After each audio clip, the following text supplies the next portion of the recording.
제가 가진 성경으로는 구약 성경 533페이지입니다. 열왕기상 12장 21절로 33절까지의 말씀 우리 한 절씩 교독하시고 마지막 절 같이 읽도록 하겠습니다.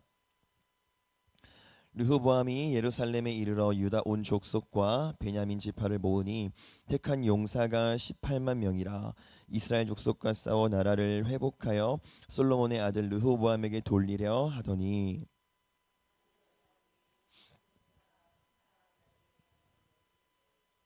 솔로몬의 아들 유다 왕 르호보암과 유다와 베냐민 온 족속과 또 그 남은 백성에게 말하여 이르기를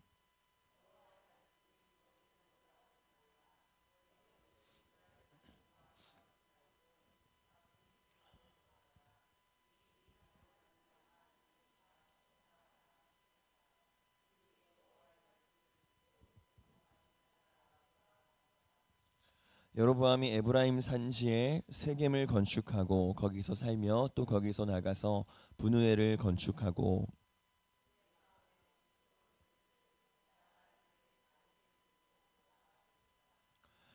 만일 이 백성이 예루살렘에 있는 여호와의 성전에 제사를 드리고자 하여 올라가면 이 백성의 마음이 유다 왕 된 그들의 주 르호보암에게로 돌아가서 나를 죽이고 유다의 왕 르호보암에게로 돌아가리로다 하고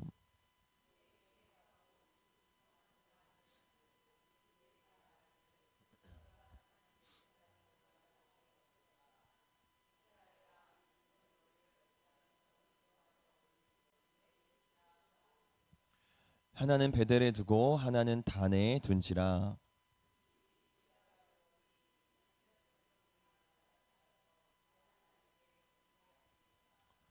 그가 또 산당들을 짓고 레위 자손 아닌 보통 백성으로 제사장을 삼고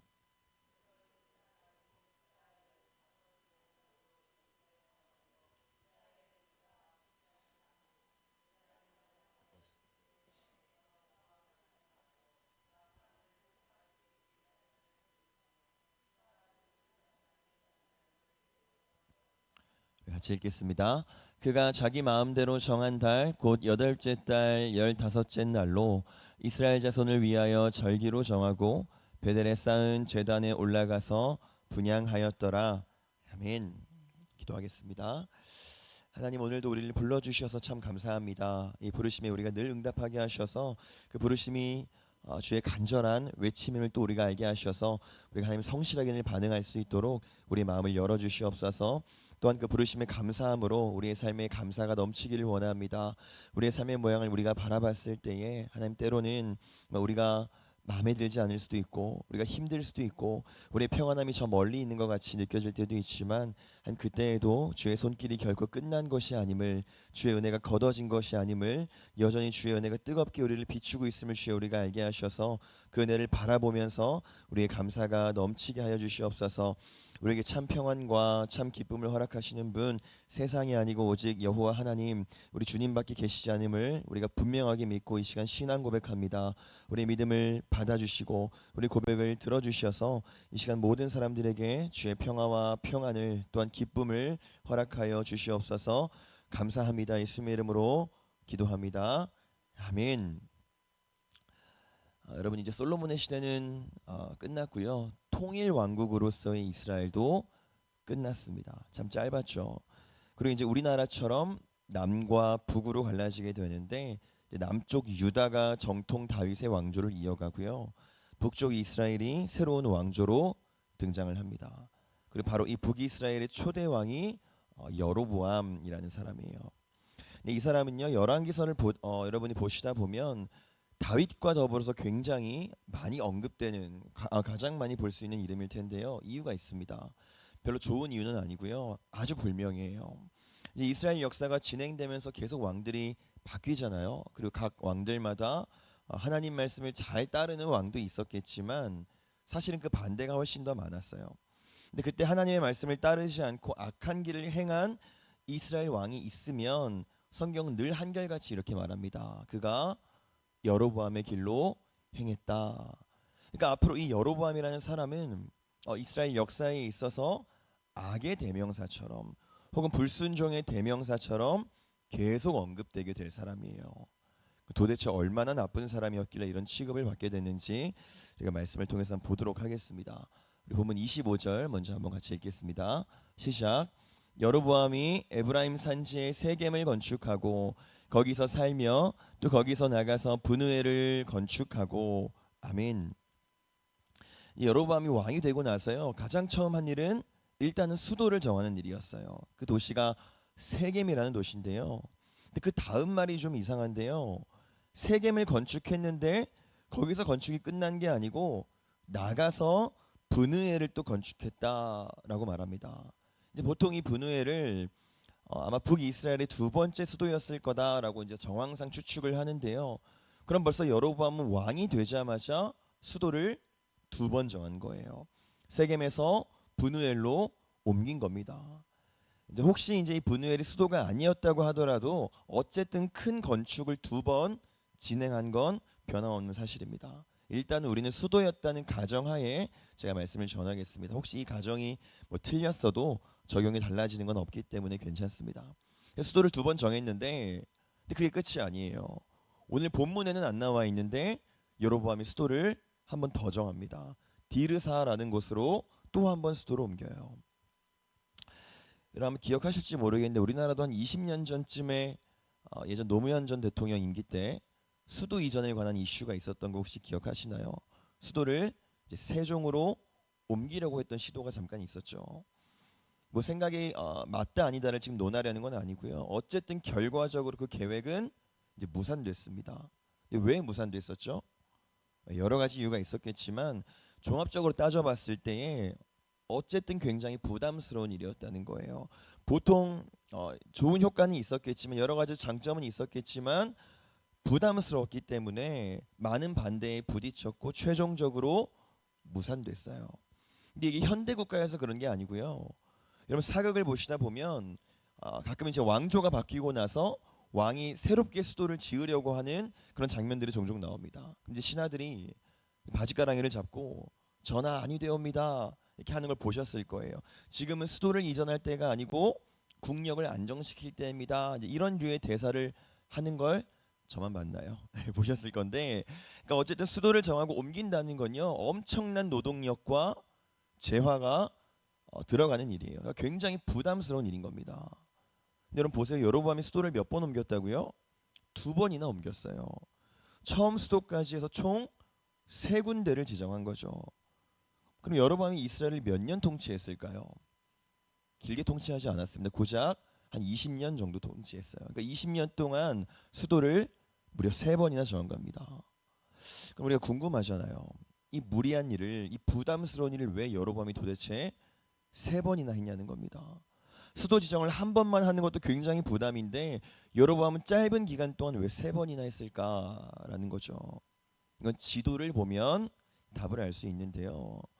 일단 북이스라엘 남쪽에 어떤 나라가 있죠? 형제의 나라 남유다가 있죠.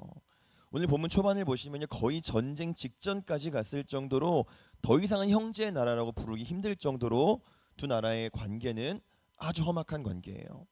그리고 그 남유다보다 더 아래쪽에는 여전히 강력한 애굽이 버티고 있어요. 그래서 여로보암이 정한 수도의 위치를 순서대로 보면요 굉장히 재밌습니다. 처음에는 세겜이었죠. 여기에 수도를 세웠던 이유는 여러분 그리심산 에발산 혹시 들어보셨나요? 네, 제가 지금 이것까지 설명을 드리면 너무 길어질 것 같으니까 넘어갈게요. 어쨌든 이 산들은 이스라엘한테 굉장히 종교적으로 상징적인 산들인데 이 산들의 가운데에 있는 도시가 바로 세겜이라는 도시예요. 굉장히 상징적인 도시인 거죠. 그래서 여기에 수도를 일단 정합니다. 근데 문제는 이 위치가 적국인 남유다의 수도랑 너무 가까운 거예요. 남유다의 수도가 어디죠? 예루살렘이잖아요. 근데 우리나라도 이제 서울과 평양이 가까운데 그래서 옮깁니다. 그 다음 수도 분우엘은 그보다 좀 더 동쪽으로 이렇게 옮겨요. 그러니까 지리적으로 봤을 때 예루살렘이랑 좀 더 멀어진 거죠. 애굽이랑도 또 멀어진 거예요. 그리고 세 번째로 지정했던 수도였던 디르사라는 곳은 그것보다 훨씬 더 북쪽에 있어요. 여러분 이제 감이 오시겠죠. 여로보암이 도대체 어떤 기준으로 수도를 세 번이나 지정했는지 느낌이 오실 거예요. 여로보암은요, 여로보암 나름대로 침략에 대비한 겁니다. 이제 생긴 국가, 신생 국가인 이스라엘 백성들의 그 군사적인 약점을 보완하기 위해서 언제 유다와 애굽이 쳐들어올지 모르기 때문에 자꾸 수도를 적국과 조금이라도 더 먼 곳으로 옮기고 또 옮겼던 거예요. 그러니까 여로보암은요, 수도를 지금 3번이나 지정할 정도로 여기에 대해 가지고 있는 공포가 굉장히 컸던 겁니다. 두려움이 굉장히 컸던 거예요. 그리고 여로보암을 두렵게 한 일이 한 가지 더 있었는데요. 우리 본문 26절 보겠습니다. 시작. 그의 마음에 스스로 이르기를 나라가 이제 다윗의 집으로 돌아가리로다. 아멘. 이제 이스라엘 왕으로서 여로보암이 걱정됐던 게 하나는 침략이었죠. 그리고 또 하나는 뭐냐면 백성들이 빠져나갈까봐 그게 걱정인 거예요. 제가 얼마 전에 이 자리에서 잠깐 언급을 했었는데요. 성전의 위치가 문제입니다. 그럼 성전이 어디에 있죠? 예루살렘에 있잖아요. 그리고 예루살렘은 어느 나라 땅이죠? 남유다의 땅이에요. 이게 여로보암이 골치를 아프게 하는 건데요. 나라는 갈라졌는데 여전히 섬기는 신은 똑같습니다. 여호와를 섬겨요. 그 여호와의 율법대로라면 여호와를 믿는 백성은 제사하려면 어디로 가죠? 예루살렘에 꼭 가야 되는 거예요. 그러니까 무슨 때만 됐다 하면 북쪽 이스라엘들이 자꾸만 남유다로 내려가는 겁니다. 내려갔다가 다 그대로 다시 오면 다행인데 안 오는 사람들이 분명히 있을 거 아니에요. 그래서 26절에서 여로보암이 이렇게 말하는 거예요. 아, 이 백성들이 다윗의 집으로 돌아가리로다. 걱정되는 겁니다.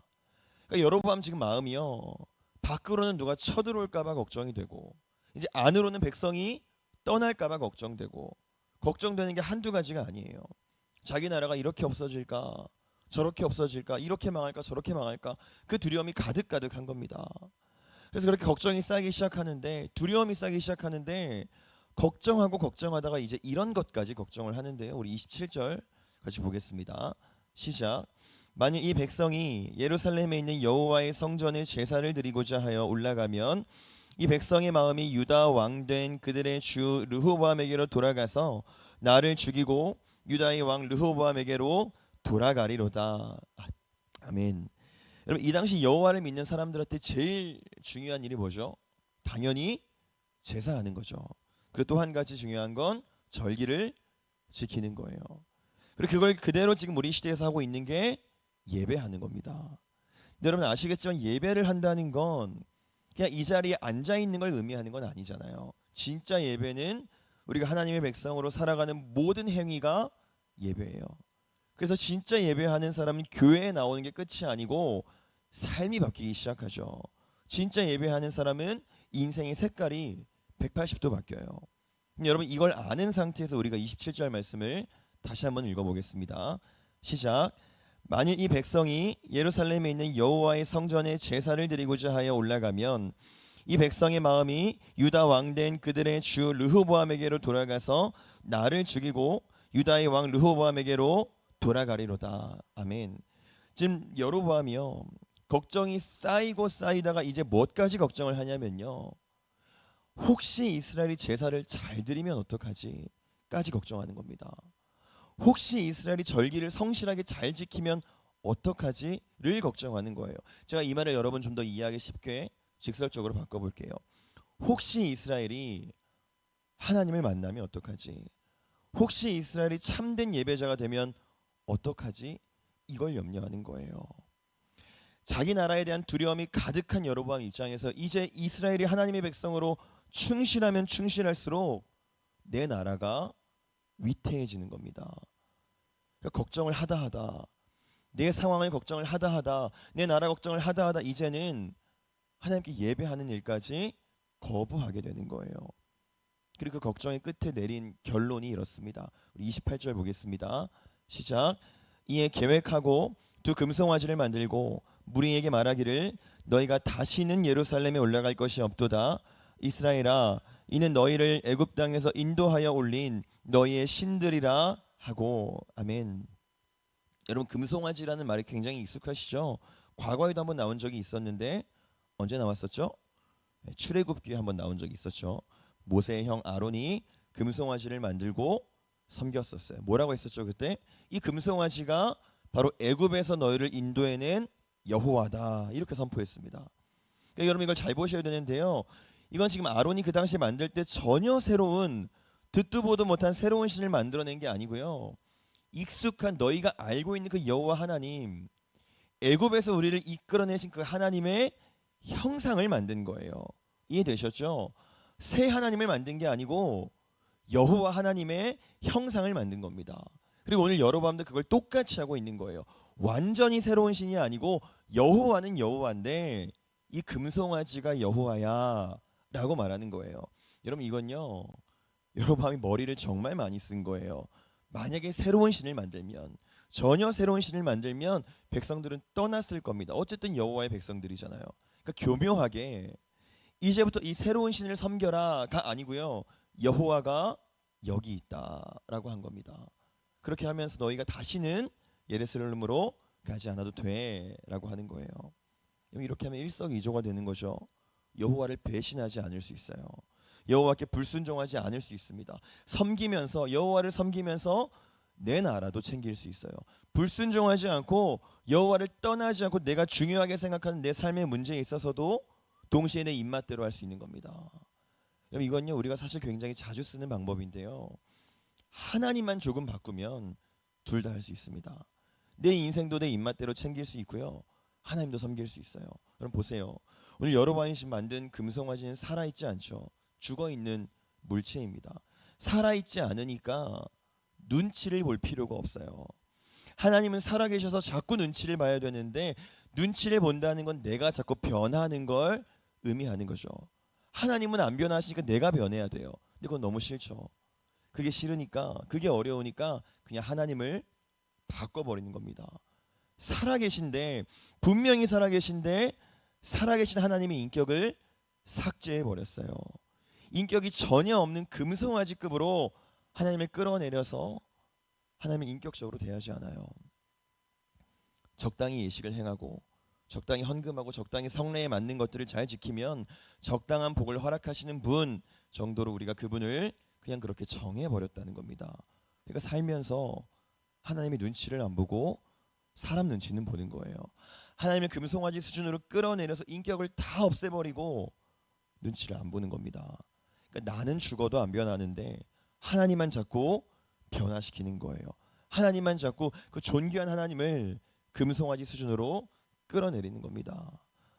여러분, 여로보암이 얼마나 치밀했냐면요, 금송아지를 2마리를 만들었다고 되어 있는데요, 보면 29절에 보면 금송아지를 둔 곳이 한 곳은 베델이고요, 그 이름의 뜻이 근데 뭐냐면 하나님의 집이라는 뜻이에요. 그러니까 무려 하나님의 집이라고 하는 곳에 금송아지 하나님을 딱 만들어 놨어요. 그리고 또 한 곳에 만들어낸 거기가 단인데요, 여기는 북이스라엘 중에서도 가장 높은 곳, 최북단에 있는 곳입니다. 그러니까 만약에 이스라엘이 제사하려고 단으로 가면요, 아이러니하게도 예루살렘이랑 가장 먼 곳으로 가야 되는 거예요. 그러니까 보세요. 원래는 예배할수록 하나님과 가까워져야 되잖아요. 근데 정반대가 됐어요. 이스라엘이 예배하러 단에 가면 하나님이 살고 계시는 성전이랑은 오히려 더 멀어지는 거예요. 가장 멀어지는 겁니다. 예배하면 예배할수록 가까워져야 되는데 예배하니까 하나님이랑 더 멀어져요. 왜 그렇게 됐을까요? 내가 하나님을 바꿨잖아요. 여러분, 하나님은요, 우리와 관계 맺기 위해서 어떻게 하셨죠? 대가를 다 치러주셨어요. 아들까지 주셨습니다. 그럼 이제 우리 차례잖아요. 하나님의 인격이 그걸 요구하세요. 바뀌라고, 변하라 요구하십니다. 근데 그렇게 하면 내 나라가, 내 자식이, 내 인생이 자꾸 위협받아요. 그래서 우리가 생각해낸 방법이 하나 있는데, 우리가 그냥 하나님을 바꿔버리는 겁니다. 하나님을 금송아지 수준으로 끌어내리는 거예요. 그렇게 하면 눈치 안 보고 내 입맛대로 살 수 있잖아요. 근데 그렇게 하니까 우리가 예배는 많이 하는데 우리 예배가 아무리 뜨거워도 오히려 하나님이랑은 자꾸 멀어지는 것 같은 겁니다. 여러분, 이건 성경이 정확하게 증거하는데요, 우리 보면 32절 같이 한번 보겠습니다. 시작. 8째 달 곧 그 달 15째 날로 절기를 정하여 유다의 절기와 비슷하게 하고 제단에 올라가되 베델에서 그와 같이 행하여 그가 만든 송아지에게 제사를 드렸으며 그가 지은 산당의 제사장을 베델에서 세웠더라. 아멘. 여로보암이 어떻게 하죠? 굉장히 열심히 제사도 하고요, 절기도 만들어서 다 지켜요. 남유다랑 똑같이 절기도 만들고 제사장도 다 세웁니다. 있을 거 다 하고 할 거 다 하죠. 신앙적으로 보면 여로보암이 지금 안 지키는 게 하나도 없고요. 안 하는 게 하나도 없어요. 그러나 성경의 평가는 굉장히 냉정합니다. 우리 30절 같이 보겠습니다. 시작. 이 일이 죄가 되었으니 이는 백성들이 단까지 가서 그 하나에게 경배함이더라. 아멘. 얼마나 아이러니한가요? 예배했는데 예배하는 일이 죄가 됐대요. 예배의 모든 형식을 아주 잘 차려놨는데 아주 성실하게 다 하고 있는데 성경은 뭐라고 하죠? 그 일이 죄가 됐다 평가하는 겁니다. 왜 그랬을까요? 하나님이 하라는 건 하나도 안 하는데 인격을 가지고 생생하게 살아계시는 분의 요구를 다 무시하는데 예배는 해요. 그 예배에 대한 성경의 평가가 이 일이 죄가 되었다입니다. 여러분 정말로 하나님이 요구했던 게 뭐였죠? 형상 만들지 말라였잖아요. 예루살렘 가서 성전에 가서 예배해라라는 거였잖아요. 근데 여로보암은 전혀 반대로 하고 있죠. 여름에요. 저희 중고등부 수련회가 꽤 즐거웠고 또 뜨거웠습니다. 한 2주 정도 지나니까 그런데 다시 모든 것들이 거의 원래대로 돌아왔어요. 아이들의 예배 태도도 다시 그 뜨거움이 사라졌고 다짐도 흐릿해졌고 그렇게 됐습니다. 그래서 제가 아이들한테 이런 얘기를 해줬었는데 얘들아 수련회 때 은혜를 참 많이 받았지. 울면서 기도도 하고 마음도 뜨거워지고 참 좋았지. 근데 그 후에 너희가 변하지 않으면 그건 아무 의미가 없어 라고 말을 해줬는데요. 여러분 수련회를 통해서 우리 아이들의 그 뿌리에는 분명히 복음이 차곡차곡 쌓였을 거예요. 제가 그걸 부정하는 건 아니에요. 다만 우리가 뜨겁게 예배는 하는데 그래서 눈물도 흘리고 가슴도 뜨거워지는데 그러니까 소위 성례는 다 잘하는데 하나님이 요구하시는 말을 자꾸 무시하면 그 하나님의 인격을 우리가 다 삭제하고 듣지 않고 내가 변하지 않으면 결국 그 일이 죄가 되었다라고 하나님이 평가하실지도 모르겠다라는 거예요. 우리가 하나님의 인격 없는 딱 정말 금송아지 수준으로 끌어내리지 않기를 원합니다. 근데 사실 여로보암도 모르지 않았어요. 정말로 내 나라가 잘 되는 방법을 모르지 않았습니다. 그 방법은요 하나님이 진작에 알려주셨거든요. 본문을 한번 보겠습니다. 열왕기상 11장 38절입니다. 시작. 내가 만일 내가 명령한 모든 일에 순종하고 내 길로 행하며 내 눈에 합당한 일을 하며 내 종 다윗이 행함같이 내 율례와 명령을 지키면 내가 너와 함께 있어 내가 다윗을 위하여 세운 것 같이 너를 위하여 견고한 집을 세우고 이스라엘을 내게 주리라. 아멘. 하나님이 알려주신 방법은 굉장히 명료하죠. 내가 명령한 모든 일에 순종하고 내 길로 행하고 내 눈에 합당한 일을 해라 이겁니다. 오늘 여로보암이요 지금 나라가 걱정돼서 나라가 망할까봐 너무너무 걱정이 돼서 결국에 예배자가 되는 걸 포기했어요. 근데 하나님 오히려 뭐라고 하죠? 네가 예배자가 되면 네 나라가 견고할 거야. 여로보암과 전혀 다른 생각을 말씀하십니다. 그러니까 지금 당장 여로보암이 신경 써야 될 건요 수도를 어디에 정하지? 이게 아니고요 금송아지를 어디에 만들지? 이게 아니고요 이 문제가 아니고 내가 정말 지금 하나님께서 보시기에 합당한 삶을 살고 있나? 내가 정말 예배자가 맞기는 맞나? 이걸 고민할 때라는 겁니다. 여러분 우리가 지금 고민하고 걱정해야 되는 건요 바로 이런 문제라는 거예요. 근데 우리가 세상에서 듣는 말은 전혀 다르죠. 이 땅에서 살아남기 위한 매뉴얼이 딱 정해져 있고요 그 매뉴얼대로 살지 않으면 큰일 난다고 우리가 늘 들어왔어요. 그래서 자꾸만 그 매뉴얼을 고민하고 연구하고 걱정하다 보니까 정작 하나님이 알려주셨던 매뉴얼은 다 잊어버리는 거예요. 그리고 세상의 매뉴얼을 무시하기가 어려우니까 아예 그냥 하나님이 주신 매뉴얼이 없던 것처럼 그 사실을 잊어버리는 겁니다. 여러분 이렇게 한번 생각해 볼게요. 여로보암이 수도를 옮기고 금송아지를 만들었던 그 일이요 그냥 한 나라를 다스리는 왕의 행보였다라고만 본다면 잘했나요? 잘못했나요? 그렇게만 보면 잘한 일이잖아요. 잘한 거예요. 수도를 옮긴 건요 전략적으로 굉장히 탁월한 선택이었고요 물론 다소 무리가 있는 결정이긴 했지만 이 북이스라엘의 미래를 위해서라면 충분히 잘한 결정이에요. 유다의 공격이 염려가 됐고 애굽의 공격이 염려가 됐어요. 그 또 하나 백성이 떠나는 걸 막기 위해서 금송아지를 만든 것도 한 나라의 왕으로서는 꽤 괜찮은 선택이었고 합당한 행동이었습니다. 여러분 이게 문제라는 거예요. 그 합당한 때문에 우리가 자꾸 이러한 선택을 한다라는 겁니다. 하나님만 제외하면, 하나님만 고려하지 않으면 우리가 우리 입맛대로 살아도 합당하지 않은 일이 생각보다 별로 없어요. 여러분 그렇게 다윗을 죽이려고 했던 사울 왕을 한번 생각해 보세요. 사울은요 그냥 아들 요나단 때문에 그렇게 했던 거예요. 요나단이 무사히 왕위를 이어받게 하는 게 사울의 순수한 목적이었습니다. 이렇게 보면 합당하잖아요. 이 땅의 어느 왕이, 어느 부모가 내 자식을 위해서 그렇게 하지 않겠어요. 제가 얼마 전에 제가 아는 아주 어떤 성실한 그리스도인이 자녀와 대화하는 내용을 제가 들었었는데요. 그 아이가 중학생쯤 됐습니다. 대화의 주제는 커서 뭘 할까였어요. 이 아이는 요새 아이들처럼 이제 꿈이 돈 많은 백수가 꿈이었고요. 이제 엄마는 걔한테 이런 직장이 안정적일 것 같고 이런 직장이 괜찮을 것 같아 이렇게 조언해주는 대화였는데요.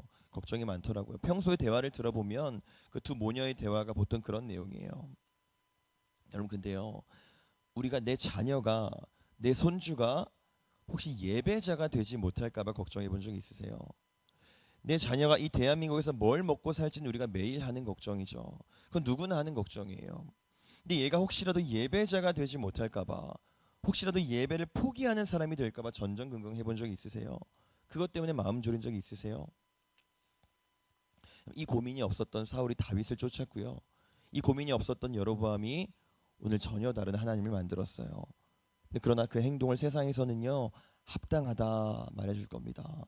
그래서 우린 그 말을 듣고 자연스럽게 또다시 합당한 일들을, 다윗을 쫓고 금송아지를 만드는 일들을 계속하겠죠. 그러나 하나님은 그런 우리를 보면서 여로보암의 길로 행했다라고 하실지도 모를 것 같아요.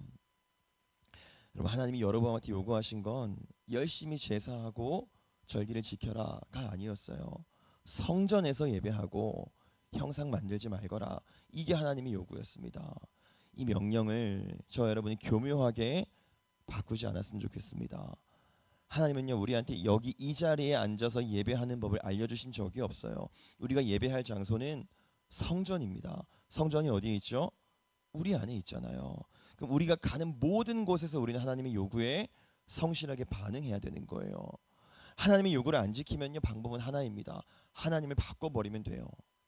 내가 바뀌었나요? 아니면 지금 내가 하나님을 금송아지 수준으로 끌어내렸나요? 만약에 내가 안 바뀌었다면 내가 하나님을 바꿨을 가능성이 높을 거예요. 우리가 한번 고민해 보길 원합니다. 여러분 우리가 걱정에 집어삼켜진 이유는 하나입니다. 내가 망할까봐 그런 거예요. 근데 하나님 진작에 알려주셨어요. 우리가 어떻게 하면 망하지 않을지 알려주셨습니다. 네가 만일 내가 명령한 모든 일에 순종하고 내 길로 행하며 내 눈에 합당한 일을 하며 내 종 다윗의 행함같이 내 율례와 명령을 지키면 된다라고 말씀하셨어요. 저 여러분이 그렇게 살기를 원합니다. 우리가 수도를 3번이나 지정하고 금송아지를 만드는 그 일이 나를 망하지 않게 할 것 같지만 그렇지 않아요.